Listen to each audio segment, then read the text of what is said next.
আমার প্রিয় প্রিয় মুসলমান ভাইরা বাবারা বন্ধুরা,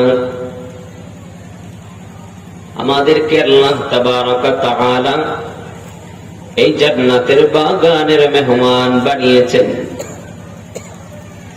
আমাদেরকে আল্লাহ তাবারক ওয়া তাআলা চোখ দিয়ে নেয়ামত দিয়েছেন, কান দিয়ে নেয়ামত দিয়েছেন, হাত দিয়ে নেয়ামত দিয়েছেন, জবানে কথা বলতে পারি, এটাও একটা নেয়ামত। জোরে বলুন ঠিক কিনা? কথা বলতে হবে, ঠিক না ঠিক? আমার ভাইরা বাবারা, আমার দুইটা হাত আছে। আমার মতো এমন অনেক মানুষ আছে যাদের দুইটা হাত কেটে ফেলতে হয়েছে। আমার মতো অনেক মানুষ আছে যাদের পাটা কেটে ফেলতে হয়েছে। আমার মতো অনেক মানুষ সমাজে আছে যারা কথা বলতে পারে না। আমার মতোই দেখতে অনেক মানুষ আছে যারা চোখে দেখতে পায় না।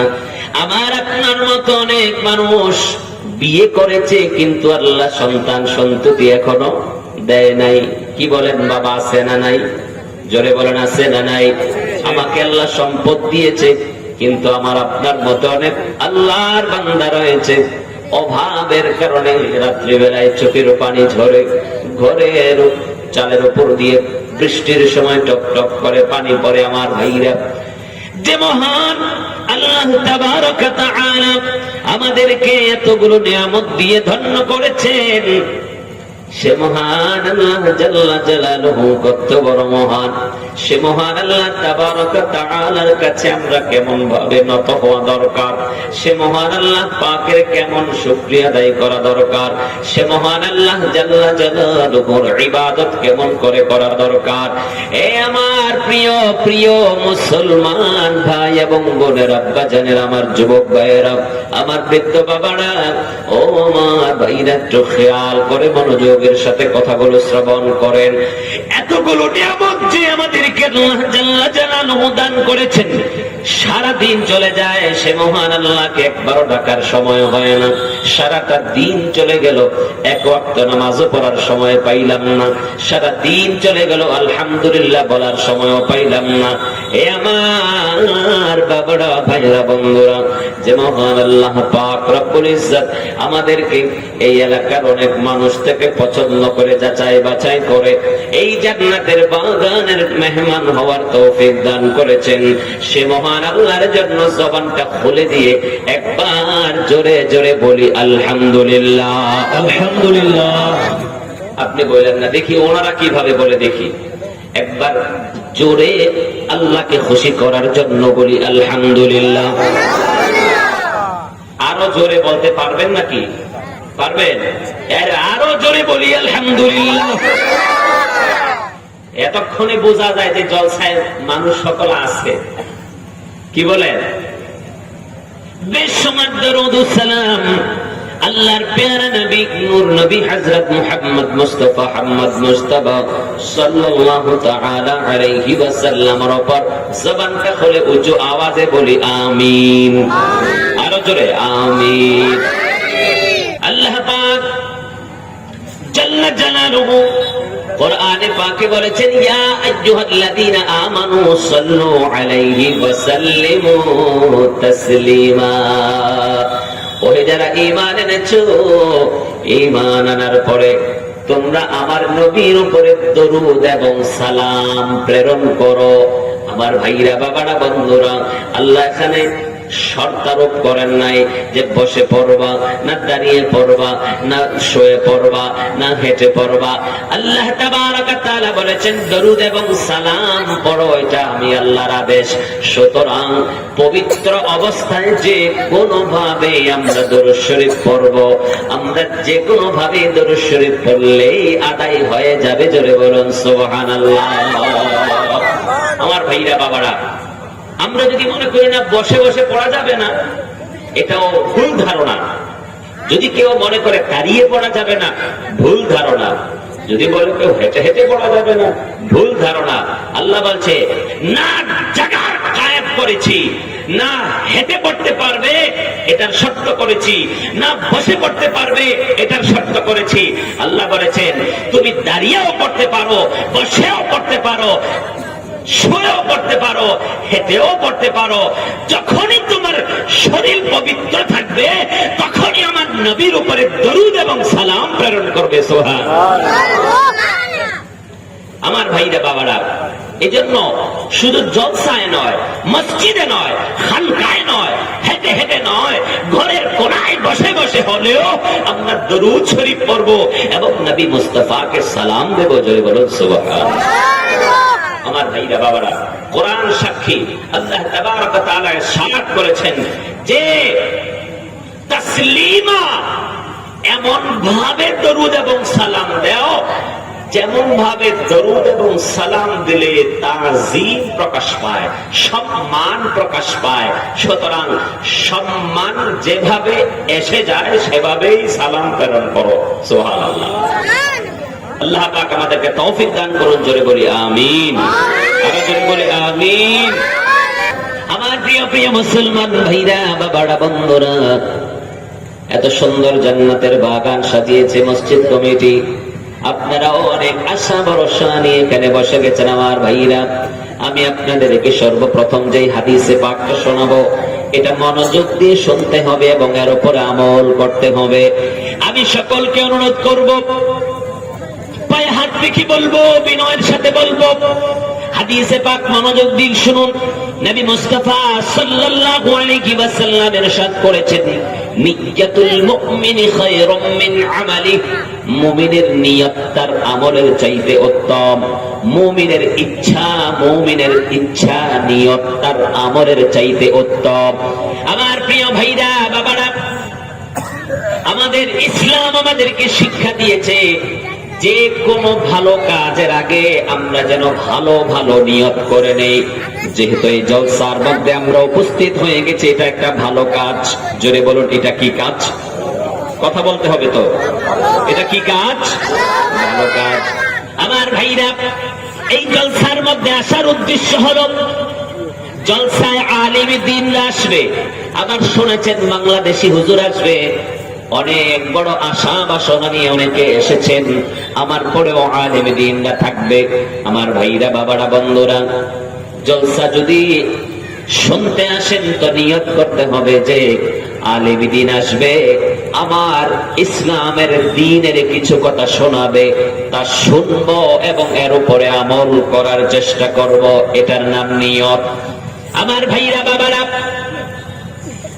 আধা ঘন্টা, 1 ঘন্টা পরে, 1.5 ঘন্টা পরে ভালো লাগলো না, বাড়িতে চলে গেলেন। বাংলাদেশি বক্তার কণ্ঠ চেক করা হয়ে গেছে, পোশাক চেক করা হয়ে গেছে, চেহারাও দেখে ফেলেছি, বাস খালাস, আমার কাজ শেষ। এবার বাড়িতে যাই, ক্যারাম বোর্ড খেলা শুরু করি, চা নাস্তা বিড়ি সিগারেট খাওয়া শুরু করি।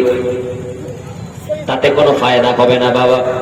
যেহেতু জলসায় এসে পড়েছেন, কিছু দিনই কথা শোনার নিয়ত করতে হবে। সারাটা দিন হয়তো আমরা এমন অনেক মুসলমান আছি তো নামাজ পড়ি নাই। আমার ভাইরা বাবারা, মিথ্যা কথা বলেছি, মানুষকে কষ্ট দিয়েছি, আমার এই চোখ দিয়ে গুনাহ করেছি, আমার দিল গুনাহে লিপ্ত ছিল, সারাদিন ভালো কাজ করতে পারি নাই।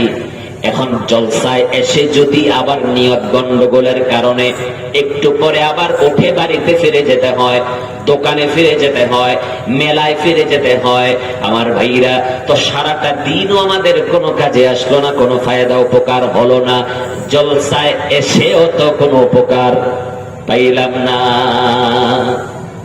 আমার প্রিয় ভাইরা বাবারা, যতক্ষণ জলসায় বসে থাকবেন মনোযোগের সাথে, অনেক রাত্র আমরা অতিবাহিত করেছি, গুনাহের মধ্যে লিপ্ত ছিলাম বাবারা। অনেক রাত অতিবাহিত হয়ে গেছে, ভালো কাজ করতে পারি নাই। অনেক হাজার হাজার দিন অতিবাহিত হয়ে গেছে, ভালো কাজ করতে পারি নাই। আমার ভাইরা বাবারা, বছরে একটা দিন এই এলাকার মধ্যে এই জলসাটা হয়ে থাকে। আমার ভাইরা, যদি আজকে এই সামান্য কিছু সময়ের জন্য যদি আমরা সময় ব্যয় না করতে পারি, তাহলে আপনি নিজেকেই বলবেন, নিজেকেই প্রশ্ন করবেন, উত্তর পেয়ে যাবেন যে হয়তোবা আমার নসিবে ভালো কাজ করার সুযোগ নাই। আমার প্রিয় ভাইরা বাবারা, ও যুবক ভাইয়েরা, ও আমার মা বোনেরা, আমাদেরকে আল্লাহ তৌফিক দান করেছে আমরা এই জান্নাতের বাগানের মেহমান হয়েছি। আল্লাহ তাবারক ওয়া তাআলা যেন আমাদেরকে একেবারে জলসার শেষ পর্যন্ত ধৈর্যের সাথে বসে থেকে আমরা আমাদের দ্বীনি কথাগুলো শুনতে পারি। একটা জবানও বন্ধ হবে না, সকলে মিলে বলি আমিন। না, আমি তো বলি একটা জবানও বন্ধ হবে না, বুঝেন না এই কথাটা? সবাই জবান খুলে বলি আমিন। আমি আমার জন্য দোয়া করলাম, আমি যখন আমিন বললাম, আল্লাহ আমার এই দোয়ার মধ্যে বরকত দান করতে পারে, হয়তো মাঝখানে শয়তান ওয়াসওয়াসা করতে পারে, তো এই আমিন বলার কারণে আল্লাহ আমাকে শয়তান থেকে বাঁচাবে। হে আমার প্রিয় প্রিয় মুসলমান ভাইরা, বাবারা, বন্ধুরা, সারাদিন চলে গেছে নামাজ আদায় করতে পারি নাই, সারাদিন চলে গেছে সিনেমা দেখেছি, টেলিভিশন দেখেছি, এই জবান দিয়ে মিথ্যা বলেছি, গীবত করেছি, ভালো কাজ করি নাই। আমার ভাইরা, আমি অনুরোধ করব, আমি বিনয়ের সাথে বলবো, রে বাবা একটু বসো, ধৈর্যের সাথে বসো। শয়তান আমাদেরকে ওয়াসওয়াসা দিতে পারে, একটু ধৈর্যের সাথে এদিক সেদিক না তাকিয়ে চায়ের জন্য আজকে না কালকে সকাল থেকে আবার চা খাওয়া শুরু করিয়েন। আজকের জন্য জলসা শেষ পর্যন্ত বসে থাকবেন। আল্লাহ তাবারক ওয়া তাআলা, আবারও দোয়া করি, আল্লাহ তাবারক ওয়া তাআলা আমাদেরকে তৌফিক দান করুন। জোরে জোরে বলি আমিন। সবাই মিলে বলেন না আমিন।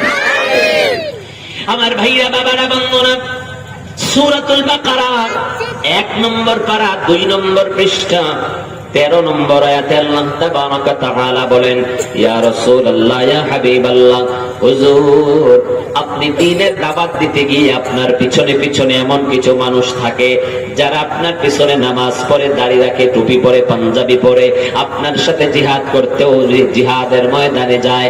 ইয়া রাসূলুল্লাহ, ইয়া হাবিবাল্লাহ, আমি আপনাকে সতর্ক করে দিচ্ছি, তাদেরকে যদি প্রশ্ন করা হয় যে তোমরা ঈমান আনো, তারা বলবে আমরা তো ঈমানদার। আমি আল্লাহ তাবারক ওয়া তাআলা আপনাকে বললাম, আপনি তাদেরকে প্রশ্ন করে দেখুন না, তারা বলবে যে তারা ঈমানদার। তারা আবার উত্তর দিবে যে আমরা কি ওই নির্বোধ পাগলদের মতো ঈমান আনবো নাকি? নবীর সাহাবীরা আমার নবীকে পাগলের মতো মহব্বত করত, আমার নবীর সাহাবীরা নবীজিকে রক্ত বিলিয়ে দিয়ে মহব্বত করত, আমার নবীজির প্রস্রাব মুবারককে তাজিম করত, আমার নবীজির থুতু মুবারককে তাজিম করত, আমার নবীজির চুল মুবারককে তাজিম করত, আমার নবীজির ঘাম মুবারককে তাজিম করত, আমার নবীজির নখ মুবারককে তাজিম করত। এমনকি নবী মুস্তাফার পায়খানা মুবারক কখনো জমিনের উপরে ছিল না। নবী মুস্তাফা যখন পায়খানা করতেন মাটি ফাঁক হয়ে যেত, নবী মুস্তাফার পায়খানা মুবারক মাটি গিলে ফেলতো। বলেন সুবহানাল্লাহ। আমরা এখন দেখি, তাই না, আরব দেশে স্বর্ণ পাওয়া যায়, স্বর্ণের খনি, তাই না? ফুরাত নদীতে কিয়ামতের আগে স্বর্ণের পাহাড় তৈরি হবে, হাদিসে পাকে আছে। ওই স্বর্ণের পাহাড় নিয়ে যুদ্ধ হবে, এই যুদ্ধের মধ্যে অধিকাংশ মানুষ মারা যাবে। আমরা দেখতে পাই এই আরব দেশে তো স্বর্ণের খনি থেকে আসলো, এই আরব দেশে তো তেলের খনি থেকে আসলো। শোনো, যেই দেশে আমার নবী মুস্তাফা প্রস্রাব এবং পায়খানা মুবারক করেছে, যেই মাটি নবী মুস্তাফার পায়খানা প্রস্রাব গিলেছে, ওই জমিনের নিচ থেকে আল্লাহ তাবারক ওয়া তাআলা স্বর্ণ এবং তেলের খনি দান করে দিয়েছে। তো যেই নবীর নূর, যেই নবী মুস্তাফার জিসিমে আনোয়ার নূরের তৈরি, সেই নবীর প্রস্রাব এবং পায়খানা মুবারকও আল্লাহ নূর বানিয়ে দিয়েছে। বলেন সুবহানাল্লাহ। ইমামে গাজী আয়াত শিফা শরীফে, ফতোয়ায়ে শামীতে, বিভিন্ন কিতাবে ফুকাহায়ে কেরাম এনেছেন নবী মুস্তাফার প্রস্রাব এবং পায়খানা মুবারক পবিত্র ছিল। বলেন সুবহানাল্লাহ। কিন্তু সাহাবায়ে কেরামের আদর্শ ছিল যে নবী মুস্তাফার সাথে সম্পৃক্ত সংশ্লিষ্ট সকল কিছুকে তাজিম করা। তো আল্লাহ বলতেছি, ইয়া রাসূলুল্লাহ, খাঁটি ঈমানদার এবং মুনাফিক আপনি চিনবেন কিভাবে? যারা খাঁটি ঈমানদার সাহাবী, তারা আপনার থুতু মুবারককে তাজিম করবে, তারা আপনার প্রস্রাব মুবারককে তাজিম করবে, তারা আপনার নখ মুবারক থেকে বরকত হাসিলের চেষ্টা করবে, তারা আপনার খাদ্য মুবারক থেকে বরকত হাসিলের চেষ্টা করবে। এর বাইরে যারা তারা মুনাফিক হবে। জোরে বলুন সুবহানাল্লাহ। আল্লাহ বলেছেন وَإِذَا قِيلَ لَهُمْ آمِنُوا كَمَا آمَنَ النَّاسُ قَالُوا أَنُؤْمِنُ كَمَا آمَنَ السُّفَهَاءُ أَلَا إِنَّهُمْ هُمُ السُّفَهَاءُ وَلَكِنْ لَا يَعْلَمُونَ জোরে বলুন সুবহানাল্লাহ। আল্লাহ বলেছেন হাবিব وَإِذَا قِيلَ لَهُمْ যখন তাদেরকে প্রশ্ন করা হয় যে তোমরা আমিনু ঈমান আনো, আমিনু ঈমান আনো, তখন তারা বলে ক্বালু আনুমিনু কামা আমানাস সুফাহা, আমরা কি ওই পাগল নির্বোধের মতো ঈমান আনবো নাকি? সুফাহা শব্দের অর্থ হলো নির্বোধ। কোরআন শোনাচ্ছি, মনোযোগ দিয়ে শুনতে হবে, এদিক সেদিক তাকানো যাবে না। আমার ভাইরা বাবারা, মুনাফিক সম্প্রদায় উত্তর দেয় আমরা কি ওই নির্বোধের মতো ঈমান আনবো নাকি? ওই পাগলদের মতো ঈমান আনবো নাকি? আল্লাহ বলছেন আলা, শুনছো নাকি? ইন্নাহুম হুমুস সুফাহা, যারা আমার নবীর সাহাবীদেরকে নির্বোধ পাগল বলতেছে, শুনছো? আমি আল্লাহ তাদেরকে পাগল বলে ঘোষণা করলাম। ওয়ালাকিন লা ইয়ালামুন, এটা বরং তারা জানে না, তারা যে নির্বোধ হয়ে আছে। আমার ভাইরা বাবারা, হুদায়বিয়ার সন্ধির সময় নবী মুস্তাফা সাল্লাল্লাহু আলাইহি ওয়াসাল্লাম 1400 সাহাবী নিয়ে মক্কার জমিনে যাচ্ছিলেন উমরা করার জন্য। মক্কার কাফির মুশরিকেরা জানতে পারলো যে মুহাম্মদ মক্কার দিকে আসতেছে। এবার বাধা প্রদান করার জন্য মক্কা থেকে দূত প্রেরণ করলো যে মুহাম্মদ সাল্লাল্লাহু আলাইহি ওয়াসাল্লাম যদি মক্কায় আসে তো আমরা জিহাদ করব, যুদ্ধ করব, তাদের সাথে কিতাল করব। আমার নবী সংবাদ পাঠালেন। নবী মুস্তাফা বললেন আমি তোমাদের সাথে যুদ্ধ করতে আসছি না, আমি একমাত্র আল্লাহর ঘর দেখব, আমি 3টা দিন অবস্থান করব, এখানে আমি উমরা করব, আবার আমি মদিনায় ফিরে যাব। এবার কাফের মুশরিকেরা মানলো না। আমার ভাইরা বাবারা, হযরত উসমানকে পাঠানো হলো, যাও উসমান যাও, যদি তারা সন্ধি করতে চায় সন্ধি করে আসো। অনেকক্ষণ দেরি করার কারণে সাহাবায়ে কেরাম আলাইহিমুর রিদওয়ান এবার মনে মনে চিন্তায় পড়ে গেলেন, হায় রে, উসমান আসতে দেরি করতেছে কেন? মনে হয় হযরত উসমানকে শহীদ করা হয়েছে।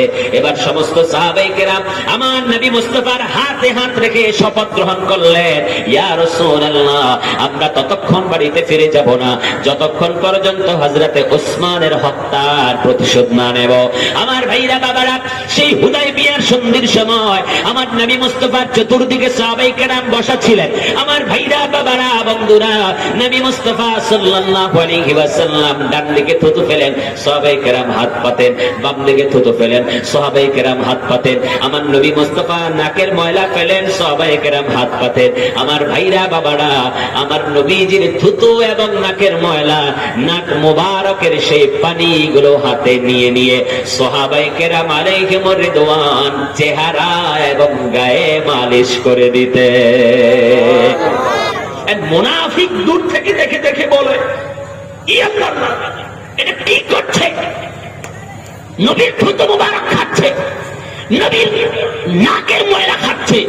আল্লাহ বলে না, আমার নবী মুস্তাফার থুতু মুবারক এতে বরকত রয়েছে, তোমাদের সাফা রয়েছে, নাকের পানিতে তোমাদের জন্য পবিত্রতা এবং বরকত রয়েছে। আমার আল্লাহ বলে, যারা এই নবীর আশিকে রাসূল সাহাবায়ে কেরামদের এই কাজকে ঘৃণা করে আমি আল্লাহ ফতোয়া দিয়ে দিলাম, তারা 1 নম্বর মুনাফিক, বেঈমান। জোরে বলুন সুবহানাল্লাহ। আল্লাহ বুঝিয়ে দিয়েছেন যে শুধু নবীর পিছনে নামাজ পড়লে যথেষ্ট নয়, নবীর পিছনে পিছনে হাত তুলে দোয়া করলে যথেষ্ট নয়, নবী মুস্তাফা যেমন দাড়ি রেখেছে তেমন দাড়ি রাখা যথেষ্ট নয়, নবী মুস্তাফার সাথে জিহাদে যাওয়া যথেষ্ট নয়, বরং ঈমানদার আশিকে রাসূল মুহাব্বতকারী সাহাবায়ে কেরাম যেভাবে নবীর উপরে ঈমান এনেছে ঠিক সেভাবেই ঈমান আনতে হবে। বলো সুবহানাল্লাহ। তাহলে বোঝা গেল, তাফসীরের মধ্যে লেখা রয়েছে আল্লাহ তাবারক ওয়া তাআলা বলেছেন কামা আমানান নাস, কোরআনে পাকে কামা আমানান নাস, ওই সকল লোকদের মতো ঈমান আনো। তো আল্লাহ বোঝাচ্ছেন আল্লাহর নেককার বান্দাদের অনুসরণ করা আল্লাহ তাবারক ওয়া তাআলার আদেশ রয়েছে। বাবা বলেন সুবহানাল্লাহ। আহলুস সুন্নাহ ওয়াল জামাআতের এই ধরনের আকীদা যে আমরা আলেমে দ্বীনদেরকে অনুসরণ করি, আমরা সরাসরি কোরআন ও হাদিসকে অনুসরণ করি না। কারণ সমুদ্রের তলদেশটা অনেক গভীর হয়। আমি যদি আপনার হাতে 1 লাখ টাকা দিয়ে বলি বাবা 1 লাখ টাকা তোমাকে দিলাম, আরো 1 লাখ টাকা তোমাকে দিব, সমুদ্রের তলদেশ থেকে আমাকে কিছু হীরা মণি মুক্তা এনে দাও, কেউ কি রাজি হবে? বলেন রাজি হবে? কারণ রাজি হবে না কেন? রাজি হবে না এই কারণে যাকে 1 লাখ টাকা দেওয়া হয়েছে আর 1 লাখ টাকা দেওয়ার লোভ দেখানো হয়েছে, সে এই বিষয়ে পারদর্শী না, এই বিষয়ে অভিজ্ঞশীল নয়, সে ওখান পর্যন্ত পৌঁছতে পারবে না, তার ওই পর্যন্ত পৌঁছার শক্তি এবং ক্ষমতা নাই। একটা উদাহরণ, নাম্বার 2, বহরমপুর চলে যান। কতটুকু দূর এখান থেকে? 14 কিলোমিটার। ওখানে ডাক্তারি চিকিৎসার বই পাওয়া যাবে। লালবাগ চলে যান, ডাক্তারি চিকিৎসার বই পাওয়া যাবে। কলকাতা চলে যান, ডাক্তারি চিকিৎসার বই পাওয়া যাবে। বেঙ্গালুর চলে যান, ভেলুর চলে যান। চিকিৎসা বিজ্ঞানী অনেক উন্নত করেছে, বই পুস্তক বাজারে ছেড়ে দিয়েছে। তো ইংরেজি পড়তে পারে, তো বই কিনে নিয়ে আসো, 1 গাদা বই কিনে নিয়ে আসো, ঘরের ভিতরে বই শুধু মুখস্থ করতে থাকো, আর সাইনবোর্ড একখান লাগাই দাও, আমি ডাক্তার। আপনার কাছে কোনো রোগী আসবে? কথা বলেন। ঘরের ভিতরে যারা বই মুখস্থ করে ডাক্তার হয়েছে তাদের কাছে কোন রোগী আসবে? আসবে না। কারণ কি? বই তো মুখস্থ হয়ে গেল, বই তো A to Z মুখস্থ, তো রোগী আসবে না কেন? রোগী চিন্তা করবে ওস্তাদ সারা যেই ডাক্তার বই মুখস্থ করেছে ও রোগ ভালো করবে না, বরং রোগীকে মেরে ফেলবে। যেটা বলো ঠিক কিনা? এক ডাক্তারের সাথে কম্পাউন্ডার থাকে। আমি এই সবগুলো আমাদের দ্বীনি বিষয়কে বুঝানোর জন্য বলতেছি। এক ডাক্তারের সাথে কম্পাউন্ডার, সহযোগী, অ্যাসিস্ট্যান্ট, বুঝলেন তো?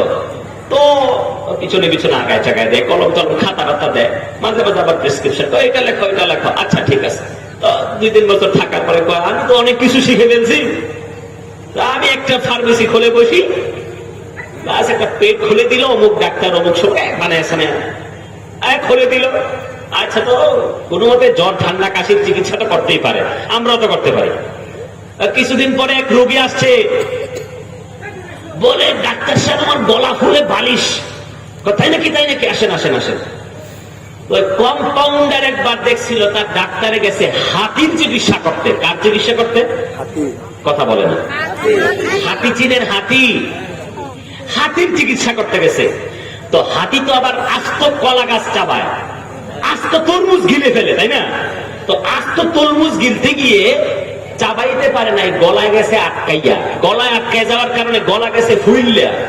তো ডাক্তার তো অভিজ্ঞ ডাক্তার, ডাক্তার খুব ভালো করে দেখে শুনে পরীক্ষা করে, একেবারে ভালো করে দেখে শুনে দেখতেছে আসলে। জিজ্ঞাসা করলো কি খাওয়াইছো? বলে হুজুর কয়েকখান তরমুজ খাওয়াইলেছি, 4-5টা তরমুজ। ও আচ্ছা। তো অভিজ্ঞ ডাক্তার বুঝে গেছে যে কোন একটা তরমুজ এটা ভাঙ্গে না, এটা আস্ত গলায় আটকায় গেছে, এই জন্য গলা ফুলে গেছে। তো ডাক্তার তো অভিজ্ঞ, বুঝে গেছে। ডাক্তার কি করলো? একটা পাথর আনো। আল্লাহ স্যার, পাথর দিয়ে আপনি কি করেন? আনো পাথর। আমার হাতি মারেন না কিন্তু। আরে হাতি মারবো না, হাতিরে চিন্তা করতেছি, পাথর আনো তাড়াতাড়ি। তো পাথর আইনা যেখানে ওই হাতির যেখানে তরমুজ আটকাইছে ওখানে দিছে এক আঘাত, বাড়ি দিছে। তো তরমুজ খেটে গেছে, হাতি তো গিলে ফেলছে তরমুজ, হাতি সুস্থ হয়ে দাঁড়ায় গেছে। কম্পাউন্ডারে কয় বাবা, ফাটাফাটি একখান চিকিৎসা পাইলাম তো, সুন্দর একখান। ওই যে আমার সারে বিরাট বড় এক হাতিরে সুস্থ করে ফেলছিল, গলা ফুললে বালিশ পাথর দিয়ে এক বাড়ি মারছে, হাতি দেখি সুস্থ হয়ে দাঁড়ায় গেছে। তো এইটাই করতে হইব। এইটাই করতে হইব। তো আচ্ছা, তো কি করো, একটা ছোটখাটো একটা পাথর নিয়ে আসো। তো পাথর দিয়ে কি করবেন স্যার? নিয়ে আসো, চিকিৎসা করতে আছে। তো মাশাআল্লাহ এই পাথর আনছে, গলার মধ্যে দিছে এক আঘাত। এই গলায় যখন আঘাত দিল তখন রুগী গেছে বইরে, স্যার আপনি কি করলেন? আমি করছি না, আমার স্যারে আমারে শিখাইছে। কে শিখাইছে? আমার স্যারে আমারে শিখাইছে। আপনার কি শিখাইলো? হাতির গলা যখন ফুল ছিল তখন পাথর দিয়ে বাড়ি মারছে, তো হাতি দেখি সুস্থ হয়ে গেল, তো এই জন্য আমি এটা ওইভাবে করলাম। সর্বনাশ করলেন, আমার পেটটা তো মরে গেছে। জোরে বলেন না নাউজুবিল্লাহ। এক কম্পাউন্ডার, সে আসলে মূলত পরিপূর্ণ ডাক্তার হয় নাই, তাকে কোন ইউনিভার্সিটি থেকে বা কোন মেডিকেল কলেজ থেকে সার্টিফিকেট দেয় নাই, বিধায় চিকিৎসা করতে গিয়া ভুল করে মানুষ মেরে ফেলছে। জোরে বলো ঠিক কিনা? সুতরাং এই কোরআন ও হাদিসকে অনুসরণ যদি সাধারণ মানুষ করতে যায়, তো একটা আয়াতের সাথে আরেকটা আয়াতের যে দ্বন্দ্ব লেগে আছে, এর কারণে কুফরি করে বসবে। একটা হাদিসের সাথে আরেকটা হাদিসের যে দ্বন্দ্ব লেগে আছে, এর কারণে কুফরি করে বসবে। একটা হাদিসের হুকুম যে রহিত হয়ে গেছে, ওই রহিত হাদিসকে আমল করতে গিয়া জাহান্নামী হয়ে যাবে। এই জন্য আমাদের মাযহাবের ইমামগণ কোরআন ও হাদিসকে রিসার্চ করে করে, গবেষণা করে করে একটা রাস্তা তৈরি করে দিয়েছে। আমরা যেই রাস্তার উপরে চলতেছি তার নাম হানাফি মাযহাব। বলে সুবহানাল্লাহ। আমাদের রাস্তার নামটা কি বাবা বলো? হানাফি মাযহাব। কেউ কেউ বলতে চায় যে ইমাম আযম আবু হানিফা সারা জীবন ফিকহ শাস্ত্র নিয়ে গবেষণা করেছে, হাদিস কোরআন কিছু জানতো না। তো বেয়াকুফ কোথাকার! কোরআন ও হাদিসের গান না থাকলে ফিকার গান আসলো কোত্থেকে? কোরআন ও হাদিসের গান যাদের রয়েছে তাদের মধ্যেই ফিকার গান রয়েছে। জোরে বলুন সুবহানাল্লাহ। একটা সুন্দর একটা ইমাম, আমাদের মাযহাবের যিনি ইমাম, ওনার একটা ঘটনা শোনাই দেই। তাইলে আমাদের মাযহাব, আমরা কোন মাযহাবের, আমরা কোন ইমামকে অনুসরণ করি, তার গান, প্রজ্ঞা, হিকমত, কৌশল, তার বিদ্যা, তার বিলায়াত, তার ইলমে লাদুনি আল্লাহ কি দান করেছেন, তো আমরা বুঝে যাব। এক নাস্তিক প্রকৃতি পূজারী, প্রকৃতি পূজারী চিনেন তো? নাস্তিক যারা আল্লাহকে মানে না, সৃষ্টি জগৎকে অটোমেটিক চলে বলে বিশ্বাস করে, তাদেরকে কি বলা হয়? নাস্তিক। নেচারি বলা হয়, নেচারি। প্রকৃতি পূজক মানে অটোমেটিক চলে। তারা বলে সূর্য অটোমেটিক ঘুরে, চন্দ্র অটোমেটিক আসে, এই সারা দুনিয়া সৃষ্টি জগৎ আসমান জমিন এটা কেউ সৃষ্টি করে নাই, এটা অটোমেটিক হয়েছে। মানুষ মরার পর এটা কেউ আর পুনরুজ্জীবন হবে না, যে যেভাবে পারবে ঘোরাফেরা আবার করবে। জোরে বলো নাউজুবিল্লাহ, জোরে বলো নাউজুবিল্লাহ। একজন নাস্তিক ইমামে আজমকে বললেন, আমি আপনার সাথে বাহাস মোনাজারা করব। এবার ইমামে আজম বললেন, ঠিক আছে, আমার সাথে যেহেতু বাহাস মোনাজারা করবে, একটা ডেট ফিক্স করা হোক, একটা জায়গা নির্ধারণ করা হোক, কোন বিষয়টা নিয়ে আমার সাথে মোনাজারা হবে এটাও নির্দিষ্ট করা হোক। জায়গা নির্ধারণ করা হলো, সময় নির্ধারণ করা হলো। আর এই নাস্তিক বিষয়টাও নির্ধারণ করে নিলেন। সময় মতো হাজার হাজার মানুষ ওখানে উপস্থিত হয়ে গেলেন। এত বড় একজন জ্ঞানী পণ্ডিত ইমামে আজম আবু হানিফার সাথে একজন নাস্তিকের বাস মোনাজারা হবে। আমার প্রিয় ভাইরা বাবারা, হাজার হাজার মানুষ জমা হয়ে গেল। এবার ইমামে আজম আবু হানিফা রাহমাতুল্লাহি আলাইহি ওই জায়গাতে যেতে একটু দেরি করলেন। অনেকক্ষণ দেরি করার পরে ওখানে উপস্থিত হয়ে গেলেন। এবার ওই নাস্তিক গুরু বলতেছে, হে ইমাম আজম, আপনি তো নির্দিষ্ট সময় দিয়েছিলেন, নির্দিষ্ট সময় অনুযায়ী আমি উপস্থিত হয়ে গিয়েছিলাম, তো ব্যাপারটা কি, আপনি কেন দেরি করলেন? বুঝতে পারলাম না। আমার প্রিয় ভাইরা বাবারা, ইমাম আজম আবু হানিফা রাহমাতুল্লাহি আলাইহি বললেন, আমি তো সময় মতোই ঘর থেকে বের হয়েছিলাম এখানে সময় মতো উপস্থিত হওয়ার জন্য, কিন্তু রাস্তায় এক আজব ঘটনা আমার চোখে পড়েছে, এই কারণে আমার দেরি হয়ে গেছে। আজব ঘটনাটা সেটা কিন্তু শোনায় দেন, যেই কারণে আপনি দেরি করে ফেললেন। এবার ইমামে আযম আবু হানিফা রাহমাতুল্লাহি আলাইহি বলতে লাগলেন, আমি যখন নদী পার হওয়ার জন্য নদীর পারে আসলাম, তখন দেখতে পেলাম নদীর মধ্যে কোনো নৌকা নাই। আমি দেখতে পেলাম আমার চোখের সামনে অটোমেটিক একটা গাছ কেটে পড়ে গেল। কথা কি বুঝতে অসুবিধা হচ্ছে? আমার সামনে একটা গাছ কেটে গেল, অটোমেটিক ওই গাছটা অটোমেটিক তক্তা হয়ে গেল। ওই তক্তাগুলো অটোমেটিক নৌকা তৈরি হয়ে গেল। ওই নৌকাটা অটোমেটিক, কেউ ধরা লাগে নাই, ছোঁয়া লাগে নাই, অটোমেটিক নৌকাটা নদীতে পড়ে গেল। আর আমি ওই নৌকার মধ্যে উঠে গেলাম। নৌকা মাঝি ছাড়া আমাকে এই পারে পার করাই দিল। তো আমি এই তামাশা দেখতে দেখতে দেরি হয়ে গেল। আচ্ছা, এবার নাস্তিক বলে, অট্টহাসি দিয়ে বলে, হায় হায় হায় হায় ইমামে আযম, আপনি তো এত বড় পণ্ডিত, আপনি এত বড় ইমাম, আপনি এত বড় জ্ঞানের অধিকারী, আপনি একটা ঘটনা আমাকে শোনাইলেন, এটা হাস্যকর একটা ঘটনা। কোন একটা গাছ কি মানুষের সহযোগিতা ছাড়া, কোন করাত ছাড়া অটোমেটিক কেটে পড়তে পারে? আবার আপনি বলতেছেন যে ওই গাছটা অটোমেটিক তক্তা হয়ে গেছে, এটা কিভাবে সম্ভব? আবার আপনি বলতেছেন অটোমেটিক সেটা নৌকা তৈরি হয়ে গেছে, এটা কিভাবে সম্ভব? আবার আপনি বলতেছেন অটোমেটিক নৌকা নদীতে পড়ে গিয়ে আপনাকে মাঝি ছাড়া পার করে দিছে। এই ধরনের একটা অবাস্তব ঘটনা আপনি দেখলেন, এটা তো মিথ্যা কথা আপনি বলতেছেন, এটা কখনো হতে পারে না। এবার ইমামে আযম বলেন, আমার মুনাজারা এখানেই শেষ। ইমামে আযম বলেছেন, নাস্তিক, আমি তো মাত্র একটা গাছের কাহিনী তোমাকে শোনাইলাম, যেই গাছটা অটোমেটিক কাটা হয়ে যায় তোমার মাথায় ধরতেছে না, অটোমেটিক তক্তা হয়ে যায় তোমার মাথায় ধরতেছে না, অটোমেটিক নৌকা হয়ে যায় তোমার মাথায় ধরতেছে না, অটোমেটিক নৌকা ওই পার থেকে এই পারে মাঝি ছাড়া আমাকে পার করে দিল। এটাকে তুমি অবাস্তব মনে করতেছো। কেন অবাস্তব হবে? তুমি তো আজকে আমার সাথে বাহাস মুনাজারা করতে বসেছো যে আসমান, এত বড় আসমানের সৃষ্টিকর্তা কেউ নাই, এটা অটোমেটিক হয়েছে।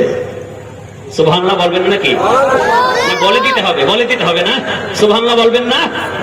হায় হায় মুসলমান, বলতেছি তুমি তো আমার সাথে বাহাস মুনাজারা করতে এসেছো। এত বড় আসমানকে কেউ বানায় নাই, এত বড় সূর্যকে কেউ তৈরি করে নাই। এই সূর্য সকাল থেকে সন্ধ্যা পর্যন্ত আমাদেরকে আলো দেয়, আবার সন্ধ্যার সময় ডুবে যায়। এত বড় চন্দ্র, এটা আবার রাত্রিবেলা সুন্দর করে উঠে আমাদেরকে আলো দেয়।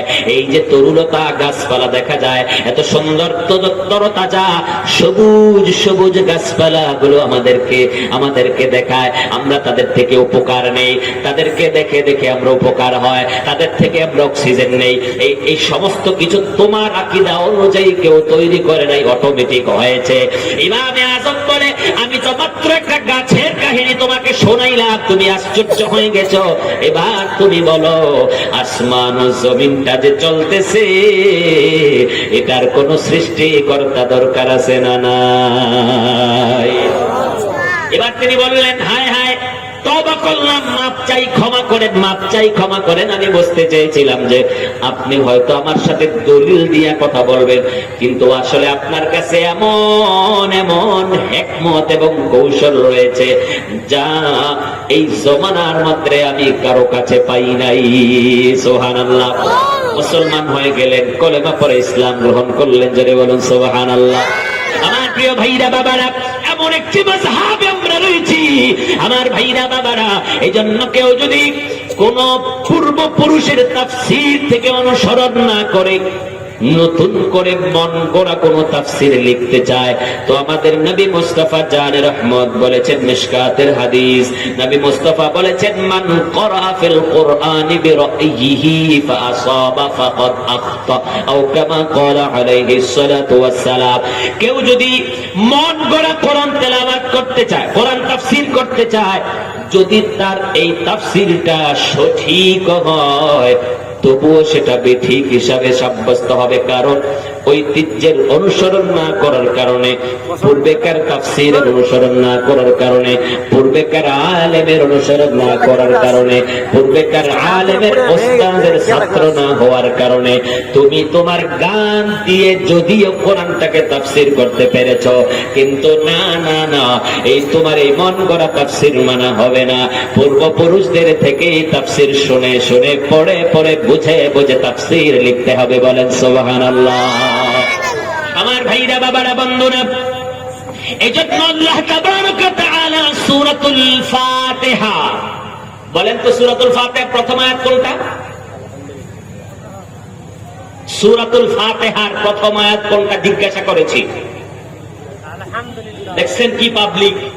আলহামদুলিল্লাহ। একজন দুইজন।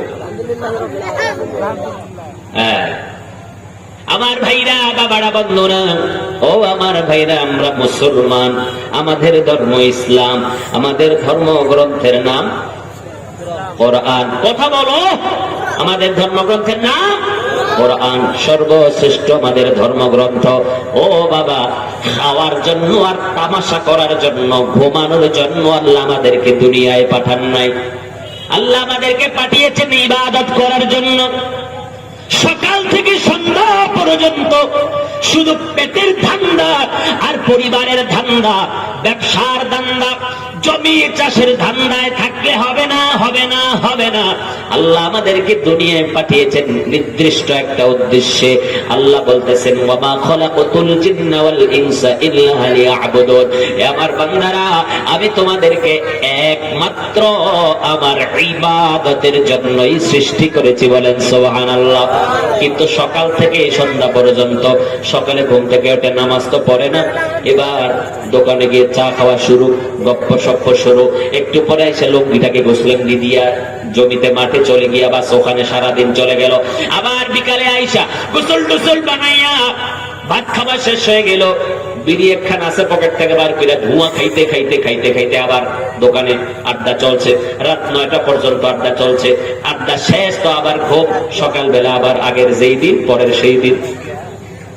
কি কথাগুলো সত্য না মিথ্যা বলেন? সত্য বললাম না নাকি? আরে মুসলমান, হে মুসলমান, সচেতন হও। আমরা মুসলমান, আমাদের ধর্ম ইসলাম, আমাদের নবী মুহাম্মদুর রাসূলুল্লাহ সাল্লাল্লাহু আলাইহি ওয়াসাল্লাম, আমাদের কিছু দায়িত্ব কর্তব্য আছে। 40-50 বছর হয়ে গেছে, এখন সূরা ফাতিহা শুদ্ধ করে শিখতে পারো নাই রে বাবা। তুমি যে সংসারের জন্য কষ্ট করছো, যে জমিতে তুমি দিনের পর দিন কষ্ট করে যাচ্ছ, যে ব্যবসার জন্য তুমি সময় ব্যয় করে যাচ্ছ রে বাবা, ও বাবা, কোনদিন কি এই ধরনের চিন্তা করেছো আমি যেদিন মরে যাব দুনিয়ার সব বাহানা খতম হয়ে যাবে, দুনিয়ার সব শেষ, দুনিয়ার সব ক্ষমতা, দুনিয়ার টাকা পয়সা, মাঠের কাজ, দোকানের কাজ, ব্যবসার কাজ, চাকরির কাজ, ঘরের কাজ সব বন্ধ হয়ে যাবে? কোনদিন এই চিন্তা করো নাই রে মুসলমান বাবা? ও বাবা, আমি মুসলমান, আমাদেরকে আল্লাহ ইবাদত করার জন্য পাঠিয়েছে। আমরা কিন্তু কবরে গিয়ে হিসাব দিতে হবে। ও বাবা, দুনিয়ার জমিনে কেউ যদি পরীক্ষার জন্য প্রস্তুতি নিতে হয়, আগামী দিন যদি কারো পরীক্ষা থাকে, আজকে রাত্রিতে ঘুমটার হবে না, ভালো করে খাওয়া দাওয়াও হবে না। আবার দেখবেন সকালবেলা ফজরের আজান দিতেই ঘুম ভেঙে গেছে। আজকে কিন্তু ওযু বানাইয়া তাড়াতাড়ি সবার আগে আগে মসজিদে যায়। কথা বুঝেন নাই? মানে বুঝেন নাই? পরীক্ষার দিন কিন্তু চোখে ঘুম হয় না। আরে মুসলমান, আজকে যদি মরে যাই, কালকে আমার কবরের পরীক্ষা সামনে। এ মুসলমান, একটু সচেতন হও, একটু খেয়াল করো, খেয়াল করো। নামাজগুলো কাজা হয়ে যাচ্ছে, হারাম কাজে লিপ্ত রয়েছি রে বাবা। একটু মেহেরবানি করে সচেতন হও। বলতেছিলাম সূরাতুল ফাতিহায় আল্লাহ তাবারাক ওয়া তাআলা বলছেন, ইহদিনাস সিরাতাল মুস্তাকিম সিরাতাল্লাযীনা আন'আমতা আলাইহিম গায়রিল মাগদুবি আলাইহিম ওয়ালাদ-দাল্লিন। জোরে বলুন আমিন। সবাই বলেন না আমিন। এই যে আমি পড়লাম, আমার প্রত্যেকটি হরফে হরফে বর্ণে বর্ণে 10টি নেকি হয়েছে। আপনারাও যারা শুনলেন, প্রত্যেকের আমলনামায় প্রত্যেকটি হরফে হরফে 10টি নেকি হয়েছে। বলেন না সুবহানাল্লাহ? তো সুবহানাল্লাহকে আমি বলে দিতে হবে? শুনলেন তো সব হয়ে যাচ্ছে। আমার ভাইরা বাবারা, আল্লাহ বলছেন আমি আল্লাহর কাছে দোয়া করো, ইহদিনাস সিরাতাল মুস্তাকিম, আল্লাহ সরল সঠিক সোজা পথে আমাকে পরিচালিত করো। আল্লাহ বলতেছেন সোজা পথ কোনটা? আল্লাহ বলতেছেন সিরাতাল মুস্তাকিম কোনটা? কেউ বলতে চায় সঠিক পথ একমাত্র ইসলাম, এই পথ ছাড়া কোনো পথ নাই। হ্যাঁ, মূলত সিরাতুল মুস্তাকিম তো ইসলাম, ইসলাম, ইসলাম। কিন্তু এই ইসলামের মধ্যে আল্লাহর কিছু নেককার বান্দা রয়েছে। এই নেককার বান্দাদের ছায়ার নিচে যারা যাবে সবাই ইসলামের মধ্যেই অন্তর্ভুক্ত হয়ে গেল। আমার আল্লাহ বলছেন সিরাতুল মুস্তাকিম হলো এমন একটা পথ, আনআমতা আলাইহিম, আমি যাদেরকে নিয়ামত দিয়েছি, আমি যাদেরকে ইনআম দিয়েছি, আমি যাদেরকে নবুয়ত দিয়েছি, আমি যাদেরকে ভিলায়াত দিয়েছি। সুতরাং বোঝা গেল আমার ভাইরা বাবারা বন্ধুরা, সূরা ফাতিহা থেকে আমরা জানতে পারলাম আল্লাহর নবী এবং ওলি, আল্লাহর নেককার বান্দাদের অনুসরণ করাটাই হলো সিরাতে মুস্তাকিম। বলেন সুবহানাল্লাহ। কেউ যদি বলতে চায় যে চিশতিয়া তরিকায় তার একটা তরিকা তো ইসলাম, আমি বলবো সে ভণ্ড। খাজা মঈনুদ্দিন চিশতির যেই তরিকা এটাও ইসলামী তরিকা, গৌসে পাকের যে তরিকা এটাও ইসলামী তরিকা। সকল আউলি কেরামের গন্তব্যস্থল হলো জান্নাত। আমার ভাইরা, আল্লাহ সেটাই বলেছেন আনআমতা আলাইহিম, আল্লাহ বলেছেন যাদেরকে আমি নবুয়ত দান করেছি, ভিলায়াত দান করেছি, তোমরা যাকে যেখানে পাবা তাকেই সেখানে অনুসরণ করো, তাহলেই আমার জান্নাত পেয়ে যাবে। জোরে বলুন সুবহানাল্লাহ, আর জোরে বলো সুবহানাল্লাহ। রহমতে আলম নবী নূরে মুজাসসাম, রহমতে আলম নবী নূরে মুজাসসাম, সাহাবারা আতর বানায় ওই নবীজির ঘাম। সুবহানাল্লাহ বলুন নাকি? সাহাবারা আতর বানায় ওই নবীজির ঘাম। বলো রহমতে আলম নবী নূরে মুজাসসাম, রহমতে আলম নবী নূরে মুজাসসাম, সাহাবারা আতর বানায় ওই নবীজির ঘাম, সাহাবারা আতর বানায় ওই নবীজির ঘাম। চিনো জানো মানো কেমন আমার নবীজি, যাহার পাগল চন্দ্র সূর্য তারকারাজি। বলো চিনো জানো মানো কেমন আমার নবীজি, যাহার পাগল চন্দ্র সূর্য তারকারাজি। বাবা যাহার পাগল চন্দ্র সূর্য তারকারাজি, বাবা আরো শুনবানি সুন্দর কাহিনী, আরো শুনবানি বাবা সুন্দর কাহিনী। জান্নাতের ওই রোমে রোমে লিখা নবীর নাম। সুবহানাল্লাহ বলবেন? হ্যাঁ হ্যাঁ, জান্নাতের ওই রোমে রোমে লিখা নবীর নাম। রহমতে আলম নবী নূরে মুজাসসাম, রহমতে আলম নবী নূরে মুজাসসাম, সাহাবারা আতর বানায় ওই নবীজির ঘাম, সাহাবারা আতর বানায় ওই নবীজির ঘাম। আমার ভাইরা বাবারা, নবীর সাহাবীদের মধ্যে যদি কারো বিয়ের অনুষ্ঠান হতো তো আমার নবী মুস্তাফার কাছে এসে বলতো, ইয়া রাসূলুল্লাহ, আমার বেটা অথবা আমার বেটির বিয়ে অনুষ্ঠান হয়েছে। আমার ভাইরা বাবারা, আমার নবী মুস্তাফা বলতেন একটা শিশি নিয়ে আসো। নবী মুস্তাফা শিশি আনার পর নিজের শরীর মোবারক থেকে এক শিশি ঘাম মোবারক দিয়ে বলতেন, যাও এটা আমার পক্ষ থেকে তোমার জন্য গিফট, উপহার। বলেন সুবহানাল্লাহ। বিয়ের মধ্যে ওই নবীর ঘাম মোবারক যখন লাগানো হতো তখন আশেপাশের মানুষেরা বলতো এটা তো আতরওয়ালার ঘর। বলেন সুবহানাল্লাহ। এত সুন্দর, এত সুঘ্রাণ আতর কোথায় পাইলা? প্রশ্ন করা মানে বলতো আমরা নবীর দরবারে গিয়েছিলাম, আমার নবী মুস্তাফা আমাদেরকে হাদিয়া দিয়েছে, এক শিশি ঘাম মোবারক দিয়েছে, যে ঘাম মোবারক লাগানোর কারণে আমাদের পুরো বাড়িতে মেশক আম্বরের সুঘ্রাণ বয়ে যাচ্ছে। সুবহানাল্লাহ। এজন্যই বলা হচ্ছে সাহাবারা আতর বানায় ওই নবীজির ঘাম, সাহাবারা আতর বানায় ওই নবীজির ঘাম। উস্তুনে হান্নানা একটা খেজুর গাছের নাম, যাকে ধরে খুতবা দিতেন রাসূল আকরাম। সুবহানাল্লাহ বলো। হায় হায় হায়। উস্তুনে হান্নানা একটা খেজুর গাছের নাম, যাকে ধরে খুতবা দিতেন রাসূল আকরাম। বাবা যাকে ধরে খুতবা দিতেন রাসূল আকরাম, গাছটা নবীর বিরহে কাঁদিতে রহে, নবীর বিরহে গাছ কাঁদিতে রহে। হতবাক হইতেন যত সাহাবায়ে কেরাম। সুবহানাল্লাহ বলো না।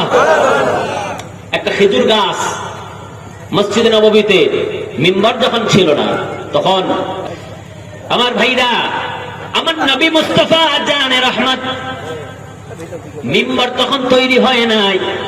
নবী মুস্তাফা একটা খেজুর গাছে হেলান দিয়ে দিল, সাহাবায়ে কেরামদেরকে ওয়াজ শোনাতেন, আলোচনা শোনাতেন, বয়ান শোনাতেন। আমার ভাইরা বাবারা, আমার নবী মুস্তাফা যখন ইন্তেকাল করেছে, সাহাবায়ে কেরাম আলাইহিম রিদওয়ান দেখতে পাচ্ছে ওই মরা খেজুর গাছ আমার নবীর বিরহে কান্না করতেছে। বলেন সুবহানাল্লাহ। আমার ভাইরা বাবারা বন্ধুরা, সাহাবায়ে কেরাম আশ্চর্য হয়ে গেলেন।